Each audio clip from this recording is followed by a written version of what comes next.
Hey guys, and welcome back to this channel. In this video I'll be showing you guys how you can get the severed fruit mutation on Grow a Garden.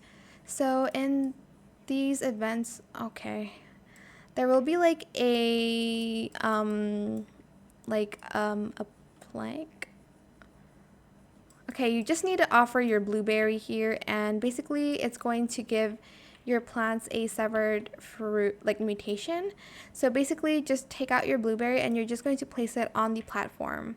That's what I mean, and that's how you can get basically your blueberry, how you can get your crop to be severed on Grow a Garden. Super simple, but yeah, I hope this tutorial is helpful for you guys. Don't forget to like, comment, share, and also subscribe to this channel if you haven't done that already. If you have any more questions about this video, just leave it in the comment section down below.